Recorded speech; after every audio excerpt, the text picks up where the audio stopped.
Dear student, good morning. आज मैं आपके सामने क्लास 11 का फर्स्ट चैप्टर फिजिकल एजुकेशन का changing trends and career in physical education लेके आया हूँ। इसमें आज हम फिजिकल एजुकेशन की मीनिंग, डेफिनेशन एंड इसके एम्स एंड ऑब्जेक्टिव देखेंगे। तो इस चैप्टर की सबसे पहली जो हेडिंग है वो है आपकी meaning and definition of physical education. तो फर्स्ट डेफिनेशन जो है वो है physical education is a process of learning which modifies our behaviour through body based action. तो इसका क्या मतलब है? फिजिकल एजुकेशन एक सीखने की प्रोसेस है जो हमारे बिहेवियर को मॉडिफाई करता है। किसके थ्रू? बॉडी बेस्ड एक्शंस के थ्रू।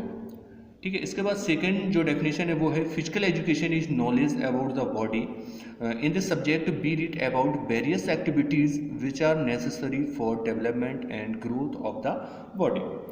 तो इसमें क्या है कि फिजिकल एजुकेशन एक पूरी बॉडी की नॉलेज है, होल ऑफ बॉडी की आपकी नॉलेज है। इसमें हम कई एक्टिविटी को पढ़ते हैं जो कि हमारी बॉडी का डेवलपमेंट और ग्रोथ के लिए बहुत ज़रूरी होती हैं। ठीक है। इसके बाद थर्ड जो डेफिनेशन है वो है मैंने इसमें छोटी छोटी और सिंपल डेफिनेशन डाली हुई हैं, तो आपको जो भी इजी लगे वो आप रखना। इसके बाद थर्ड जो डेफिनेशन है वो है physical education is an important for keeping kids and adult fit and active. It is also necessary to educate a population in the field of healthy and smart ways to stay stay active। तो physical education kids और adult को fit और active रखने के लिए एक बहुत ज़रूरी प्रोग्राम है।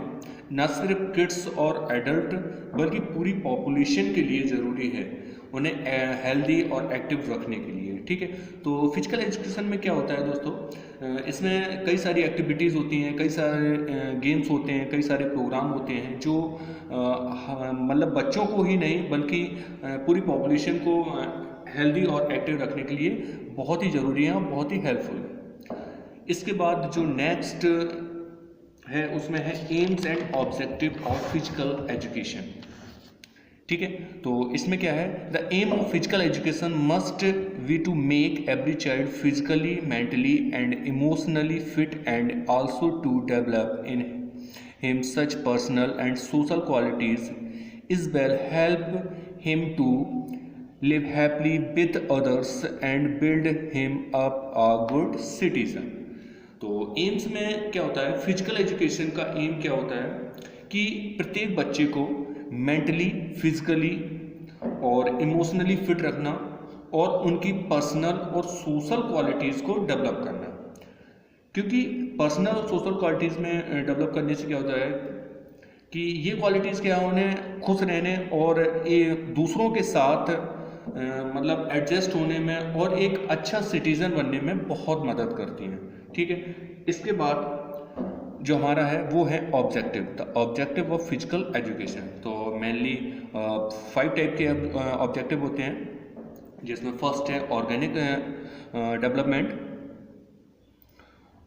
Organic development, the primary objective in the development of our organic systems such as respiratory system, circulatory system, digestive system, nervous system, muscular system. Physical activities and exercise have various effect on our organic system which increase efficiency, capacity, shape and size। तो physical education का primary objective क्या है? Organic system को develop करना। इसमें कौन कौन से सिस्टम है? हमारी बॉडी में जितने भी सिस्टम काम करते हैं, जैसे रिस्पायरेटरी सिस्टम है, सर्कुलेटरी सिस्टम है, डाइजेस्टिव सिस्टम है, नर्वस सिस्टम है, मस्कुलर सिस्टम है, तो इनका मतलब इनको डेवलप करना है। ठीक है। इसके बाद होता है फिजिकल एक्टिविटीज़ एंड एक्सरसाइज हमारे ऑर्गेनिक सिस्टम की वर्किंग एफिशिएंसी और कैपेसिटी, शेप एंड साइज को इंक्रीज करती है। मतलब हम जो भी फिजिकल एक्टिविटी करते हैं तो वो हमारी बॉडी में जितने भी सिस्टम काम करते हैं वो उनकी एफिशिएंसी को बढ़ाती है, उनके शेप को बढ़ाती है, उनके साइज को इंक्रीज करती है।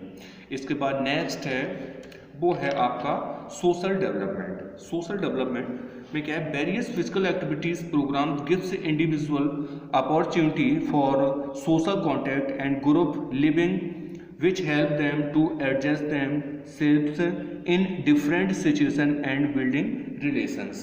तो सोशल डेवलपमेंट में क्या होता है, कई सारे फिजिकल एजुकेशन में एक्टिविटी प्रोग्राम होते हैं जो कि हमें एक अपॉर्चुनिटी देते हैं, मतलब सिखाती हैं फिजिकल एजुकेशन की हमें कैसे समाज में एडजस्ट होना है और खुद को डिफरेंट सिचुएशन में कैसे दूसरों के साथ आपको रिश्ते बनाना है।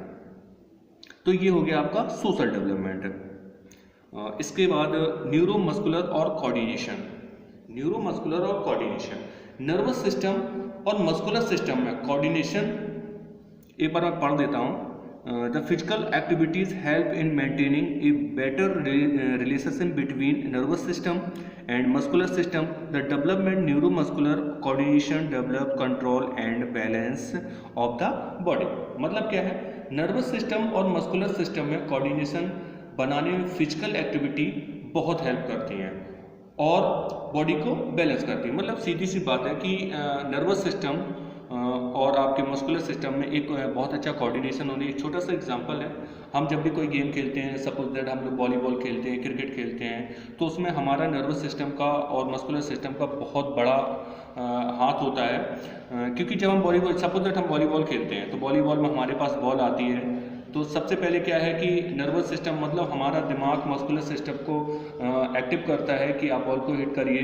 तो मतलब सीधी सी बात ये है कि एक बहुत बड़ा कोऑर्डिनेशन होता है, ठीक है। इसके बाद लास्ट जो आपका डेवलपमेंट है वो है इमोशनल डेवलपमेंट। इमोशनल डेवलपमेंट में क्या होता है, the programmes of physical education tell us how to control over various types of emotion such a anger, pleasure, jealousy, etc. It makes an individual emotionally balanced। मतलब क्या है इसका, मतलब हमें अपने इमोशंस को कैसे कंट्रोल करना है, कैसे कंट्रोल करना है, हमें अपने सुख दुख को कैसे कंट्रोल करना है, यह प्रोग्राम हमें इमोशनली बैलेंस्ड करता है। मतलब एक छोटा सा एग्जांपल है, आपको अपने इमोशन को कंट्रोल रखना होता है। कोई गेम चल रहा है, आपको किसी दूसरे प्लेयर पे कोई गुस्सा आ जाता है, आप उसको इंजर्ड कर देते, तो मतलब ये सारी चीज़ें नहीं होनी चाहिए। आपको अपने इमोशन पे कंट्रोल रखना होता है, ठीक है। नेक्स्ट वीडियो में हम आपका ये career option in physical education देखेंगे, ठीक है।